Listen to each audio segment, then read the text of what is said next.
Hello guys, അങ്ങനെ നമ്മൾ പുതിയൊരു വീഡിയോ ആയിട്ട് വീണ്ടും വന്നിരിക്കുകയാണ്. ഇപ്രാവശ്യം നമ്മൾ നല്ല സിമ്പിൾ ഈസി റെസിപ്പി ആയിട്ട് വന്നിരിക്കുകയാണ്. ഏതൊരാൾക്കും, ഒരു ബാച്ചിലറിനും ഒരു കുട്ടിക്കും സിമ്പിളായിട്ട് ഉണ്ടാക്കാൻ പറ്റും ഒരു ടേസ്റ്റി തട്ടിക്കൂട്ട് സാധനം. ഇത് നമുക്ക് വേണ്ടത് ഒരു മുട്ടയാണ്. അതാദ്യം പൊട്ടിച്ചിട്ട് അതിലേക്ക് ആവശ്യത്തിന് ഉപ്പ് ഇടുക, പിന്നെ കുറച്ച് മഞ്ഞൾപ്പൊടി, കുറച്ച് മുളക് പൊടി, എന്നിട്ട് നന്നായിട്ട് മിക്സ് ചെയ്യുക. ഈ മുട്ടയിലേക്ക് മുളക് ഉള്ളിയും ചേർക്കാൻ താല്പര്യമുള്ളവർക്ക് ചേർക്കാട്ടോ. ഞാനൊരു ചെറിയുള്ളി മാത്രമേ ചേർക്കുന്നുള്ളൂ. എനിക്ക് പൊതുവേ മുളക് ഇഷ്ടമല്ല, അതുകൊണ്ട് ഞാൻ ചേർത്തിട്ടില്ല. ഇനി നമ്മുടെ നെക്സ്റ്റ് പരിപാടി എന്ന് പറഞ്ഞു കഴിഞ്ഞാൽ ഒരു ഫ്രൈ പാൻ എടുക്കുക, ചൂടാക്കുക, അതിലേക്ക് ആവശ്യത്തിന് എണ്ണ വെച്ചിട്ട് നല്ലോണം ഒന്ന് റൊട്ടേറ്റ് ചെയ്യുക. ഇനി എണ്ണ ചൂടായതിന് ശേഷം നമ്മൾ മിക്സ് ചെയ്ത് വെച്ച് മുട്ട ഇതിനകത്തേക്ക് ഒഴിക്കും.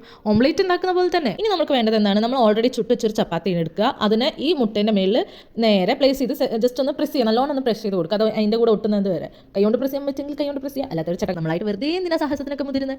കൈകൊണ്ടൊന്നും പ്രസ് ചെയ്യണം നിർബന്ധമൊന്നുമില്ല, ചട്ടകം കൊണ്ട് പ്രസ് ചെയ്താൽ മതി. കൈകൊണ്ടൊക്കെ നമ്മൾ എക്സ്പീരിയൻസ് ആയിട്ട് പ്രസ് ചെയ്താൽ മതി.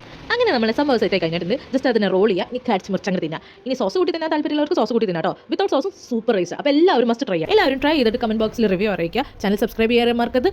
ബൈ.